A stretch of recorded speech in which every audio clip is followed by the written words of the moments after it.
kind of an age-old question. Do our thoughts influence our physical bodies? Kind of a philosophical question, right? Well, this week on Wellness Wednesday, I looked into how we can use the placebo effect to our advantage.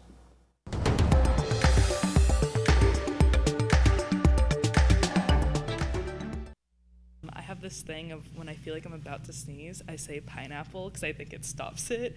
I know it doesn't do that, but it brings me the relief, so I enjoy it, and it's giving me a benefit. The placebo effect is when someone has a positive result from what they believe to be a real treatment. And the National Institute of Health says in clinical trials, 33% of the time, placebos work. The placebo effect is without any doubt whatsoever real.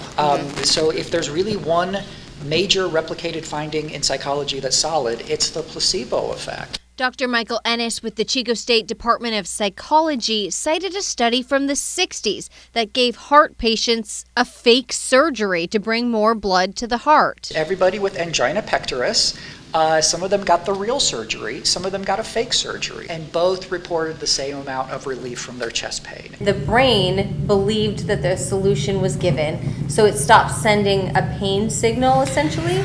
I think the better explanation is it probably helps people redirect their attention. I like to say I never get sick because I don't let myself get sick.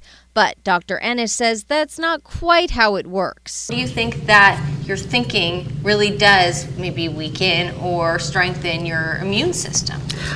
No, I do not think so. There really is no such thing as this mind over matter. Okay. Probably the better way of explaining it is what's called in psychology confirmation bias. If you believe something, you look for evidence that supports it, and you get good at not noticing evidence that doesn't support it. But Ennis says your thoughts do impact your body's chemistry. There's really a major stress hormone, I would call it cortisol, released from our adrenal glands. And cortisol has profound effects on our brain. Plus, how we think about the food we eat can also create hormones that make us feel full or hungry.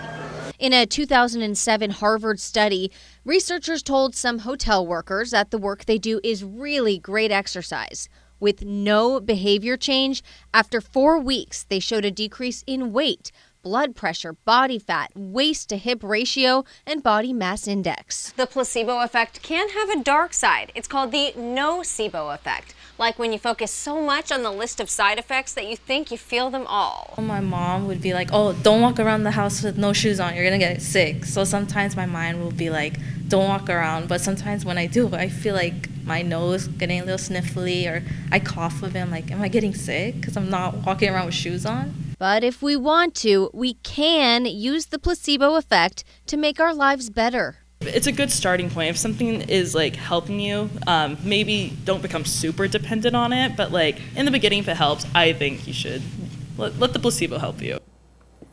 I want someone to tell me that reading a teleprompter is going to make me lose weight. This is very interesting, Hayley. So what about if you actually know that it's a placebo going in? Does it still have an effect? Yeah, the latest research on this basically supports the idea that whether you know you're taking a placebo or not, there can be effects. So there's just, they keep coming out with new information on this, but the main takeaway that I got from it all is that our minds are very powerful. Be careful about what you think, and be strategic about it, because it could really make a difference and change your life. Very interesting. Yeah. Well,